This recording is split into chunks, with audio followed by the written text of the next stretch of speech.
जितने भी छात्र छात्राएं क्लास 10 का सेकंड टर्मिनल का एग्जाम देने वाले हैं तो उनका यहाँ पे वायरल प्रश्न पत्र को लेकर आ चुके इस वीडियो में। तो आप लोग जितने भी क्लास 9 के छात्र छात्राएं इस वीडियो में अंत तक बने रहेंगे तभी आप लोग सारे प्रश्नों को आंसर जान पाएंगे। ठीक है, तो इस वीडियो में हम आप लोग का संस्कृत का यहाँ पे जितना भी ऑब्जेक्टिव है सभी ऑब्जेक्टिव का आंसर करवाएंगे, तो सभी आंसर को याद करेंगे। आपका हूबहू इसी तरह का प्रश्न सेकंड टर्मिनल एग्जाम में देखने को मिल सकता है। ठीक है, तो ये सभी प्रश्न को पढ़ लीजिएगा और हम आप लोग इस वीडियो में बताएंगे कि आपको इसका PDF है वो कहाँ से और किस तरह से आपको डाउनलोड करना है, सभी चीज को बताएंगे। तो वीडियो में अंत तक बनेगा और जितने भी क्लास 9 के छात्र छात्राएं हैं सभी के पास आप लोग इस वीडियो को शेयर कर दीजिएगा। और जो लोग अभी तक चैनल को सब्सक्राइब नहीं किया तो सब्सक्राइब भी करके रख लीजिएगा, क्योंकि जैसे ही आप लोगों को कोई भी सब्जेक्ट का वीडियो आए तो आप लोग के पास सबसे पहले पहुंचे। ठीक है, तो चलिए यहाँ पे आप लोग देख पा रहे होंगे कि सेकंड टर्मिनल एग्जाम का ये क्वेश्चन है क्लास 9 का, और आपका जो संस्कृत का एग्जाम होगा वो 100 मार्क्स का होगा और समय दिया गया 3 घंटा 15 मिनट का। तो चलिए हम इस वीडियो में आप लोग को हम ऑब्जेक्टिव करेंगे, इसके बाद आने वाले वीडियो में आप लोग को सब्जेक्टिव भी मिलेगा, तो आप लोग उसका इंतजार जरूर करेंगे। ठीक है,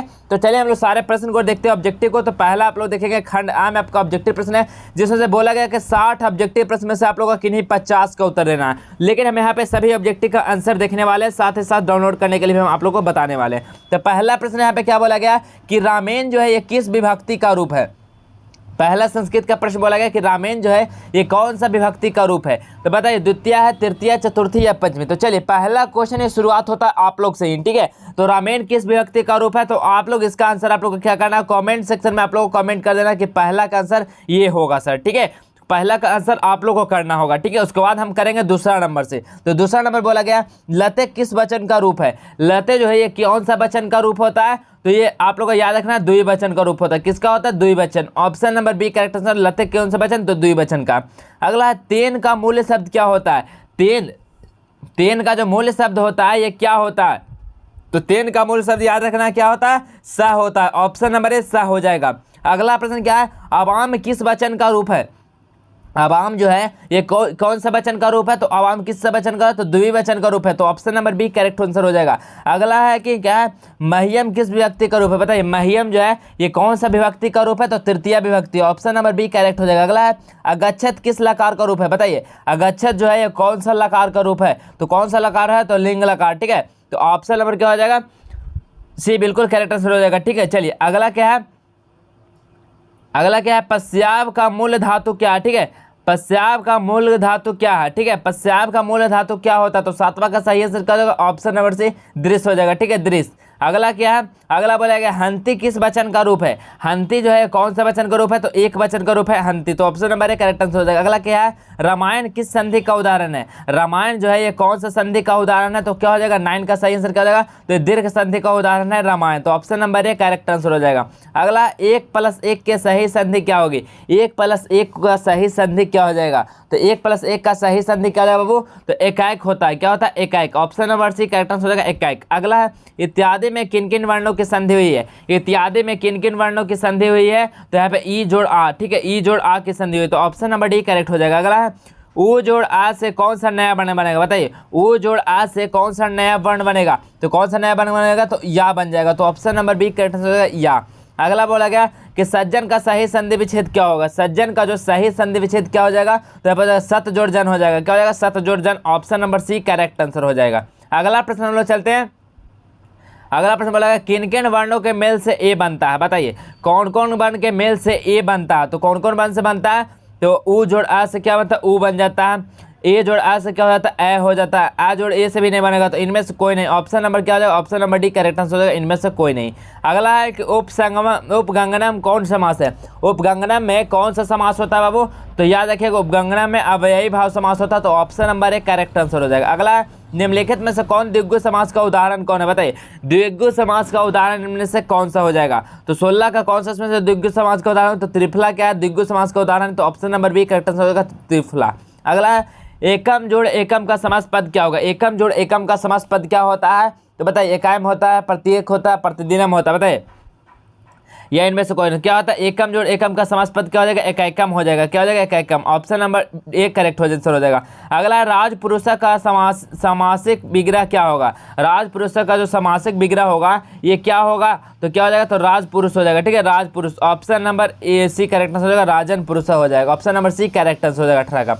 19 क्या बोला गया कि निर्गधम में कौन सा उपसर्ग है, बताइए निर्गंधनम में कौन सा उपसर्ग है, तो कौन सा इसमें से उपसर्ग है बाबू, तो निह क्या है, उपसर्ग है, तो option number B correct answer हो जाएगा। अगला, निम्नलिखित में से कौन परा उपसर्ग नहीं है, बताइए निम्नलिखित में से कौन है जो परा उपसर्ग नहीं है, तो पराभाव में तो परा उपसर्ग है, पराजित में भी है, प्रश्न में भी है, तो बताइए 20 का सही आंसर क्या है, तो प्रश्न में नहीं है, यहाँ पे परोपकार में भी परा है, तो ऑप्शन नंबर डी प्रश्न में नहीं है, तो option number D correct answer हो जाएगा। अगला क्या है, गंतुम में कौन सा प्रत्यय है, बताइए गंतुम में कौन सा प्रत्यय है, तो 21 का सही आंसर कौन सा प्रत्यय है, तो तुम प्रत्यय है गंतुम में।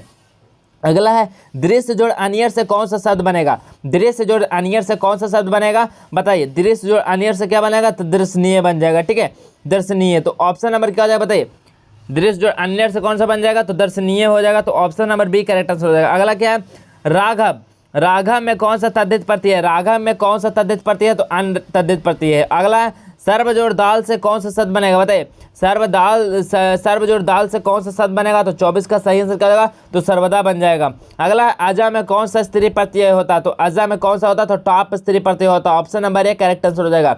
अगला है क्या कि रुद्र जोड़ डिप से क्या बनेगा, रुद्र जोड़ डिप से क्या बनेगा, तो क्या बनेगा बाबू, तो यहाँ पर रुद्रा बन जाएगा, ऑप्शन नंबर ए हो जाएगा। अगला, सर्वतः के साथ कौन सी विभक्ति होती है, बताइए सर्वतः के साथ कौन सी विभक्ति होती है, तो 27 का सही आंसर क्या हो जाएगा, वो द्वितीय विभक्ति होती है, ऑप्शन नंबर ए करेक्ट हो जाएगा। अगला क्या है, अगला, क्रोसेन कुटिया नदी में क्रोसेन में कौन सा सूत्र है, बताइए क्रोसेन कुटिया नदी में क्रोसेन में कौन सा सूत्र होता है, तो 28 का सही आंसर क्या हो जाएगा, तो 28 का सही आंसर आप लोग को कमेंट सेक्शन में कमेंट करना। 29 हम लोग देखेंगे क्या है, जिसको दान दिया जाता है उसमें कौन सा विभक्ति होती है, बताइए जिसमें दान दिया जाता है उसमें कौन सी विभक्ति होती है, तो उसमें कौन सी विभक्ति होती है, तो चतुर्थ विभक्ति होती है, option number C correct answer हो जाएगा। अगला है, धर्म पापतः त्र्यातः किस सूत्र का उदाहरण है, तो कौन सा सूत्र का उदाहरण है, तो आख्यातोपयोगिक के, ठीक है, आख्यातोपयोगिक के, तो option number A correct answer हो जाएगा। अगला क्या, किसको आसानी से समझाया जा सकता है, बताइए किसको है जो आसानी से समझाया जा सकता है,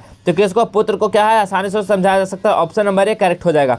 अगला क्या है, ईश्वर को किधर से प्रणाम, बताइए ईश्वर को किधर से प्रणाम, तो क्या हो जाएगा, 32 का सही क्या है, ईश्वर को आगे से प्रणाम, ऑप्शन नंबर ए करेक्ट हो जाएगा आगे।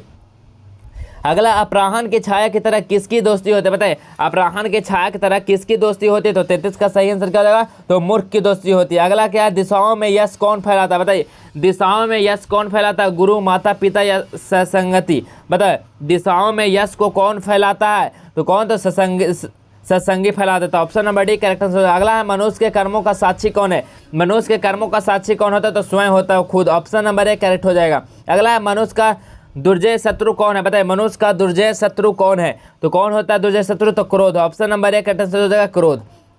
अगला क्या है, सबसे बड़ा दान क्या है, बताइए सबसे बड़ा दान क्या होता है, तो सबसे बड़ा दान किसको बोला गया, तो दया सबसे बड़ा दान है। अगला है, बाधा आने पर कार छोड़ने वाले कैसे मनुष्य होते हैं, बताइए अगर कोई बाधा आता है वो कार को छोड़ देते हैं तो मनुष्य कैसे होते हैं, तो मनुष्य जो होते हैं वो अधम होते हैं, option number C correct answer हो जाएगा अधम। वेदांग कितने होते हैं, बताइए वेदांग कितने होते हैं बाबू, तो वेदांग 4 होते हैं। उपनिषद कितने होते हैं पूछा जाए तो उपनिषद कितने होते हैं, तो 108 होते हैं, ठीक है। चलिए अब नेक्स्ट प्रश्न और बढ़ने से पहले हम आप लोग बताते हैं कि इसका जो पीडीएफ है और इसका जो आंसर क्या है आप लोगों को कहाँ से मिलने वाला है और किस से आप लोग डाउनलोड करेंगे, तो आप लोग बिल्कुल बारीकी से वीडियो में बने रहेंगे। तो सबसे पहले आप लोग क्या करना है, तो आप लोग के पास अगर गूगल या क्रोम ब्राउजर है तो उसको ओपन करना, ओपन करने का उसमें जस्ट एजुकेशन लिखकर आप लोग को सर्च करना देना। जैसे आप लोग सर्च करेंगे तो देख पाएंगे justeducation.com का वेबसाइट मिलेगा, इस वाले पे क्लिक करना है। इस पर जैसे ही क्लिक करते हैं आप लोग तो जस्ट एजुकेशन का मेन वेबसाइट खुलेगा। और अभी तक आप लोग अगर टेलीग्राम और व्हाट्सएप ग्रुप को ज्वाइन नहीं किया तो यहाँ से ज्वाइन कर सकते हैं, लिंक पे क्लिक करना और आपको सीधा वहाँ पर रिडायरेक्ट कर दिया जाएगा व्हाट्सएप और टेलीग्राम ग्रुप में, और आप लोग वहाँ से आसानी से ज्वाइन हो सकते हैं ताकि इसका जो ओरिजिनल पसंद है वो आप लोग को आसानी से मिल जाए, ठीक है। तो आप लोग यहाँ से क्लिक करके ज्वाइन कर लेंगे और ऊपर चलेंगे तो यहाँ पे देख पा रहे होंगे क्लास 9 का एक सेक्शन है ब्लू कलर का, तो इसमें आप लोग क्लास 9 वाले पे क्लिक करेंगे। जैसे इस पर क्लिक करते हैं तो आप लोग नीचे को चलेंगे तो यहाँ पे देख पाएंगे class 9 terminal all question paper download 23-24, इस वाले पहले वाले लिंक पे आप लोगों को क्लिक करना है। जैसे ही आप लोग क्लिक करते हैं तो यहाँ पे देख पाएंगे, यहाँ पे आप लोग सारा इन्फॉर्मेशन दिया गया कि कक्षा 9 में फाइनल प्रोसेस यहाँ पे देख सकते हैं सभी का आप लोग फ्री पीडीएफ कैसे डाउनलोड करना है। तो यहाँ पे सभी बारीकी से आप लोग सभी चीज़ों को आप लोग को पढ़ना है, पढ़ने के बाद आप लोग को नीचे की ओर आना है। जैसे आप लोग नीचे आएंगे तो यहाँ पे देख पा रहा हूँ class 9 second terminal exam all question paper download 2023। तो जो भी सब्जेक्ट का आप लोग को डाउनलोड करना है उस डाउनलोड वाले लिंक पे क्लिक करना, आप लोग को डाउनलोड कर लेना और आपका आंसर की भी यही मिलेगा और सारे प्रश्न को याद कर लेना है, ठीक है। तो आप लोग को समझ में आ गया किस तरह से डाउनलोड करना। तो चलिए फटाफट हम चलते हैं अगले प्रश्न की ओर, तो आप लोग यहाँ से आसानी से डाउनलोड कर लीजिएगा। तो अगला प्रश्न क्या बोला गया, अगला प्रश्न बोला गया है कि ज्ञान किसके बिना भार होता है। बताइए ज्ञान किसके बिना होता है जो भार होता है, तो किसके बिना होता है बाबू, तो ये क्रिया के बिना होता है। तो ऑप्शन नंबर सी क्रिया बिना बिल्कुल सही आंसर हो जाएगा। अगला है अस्थि संचय किसने किया। बताइए अस्थि संचय है ये किसने किया था, तो 42 का सेंस क्या हो जाएगा, पहले ने। अगला है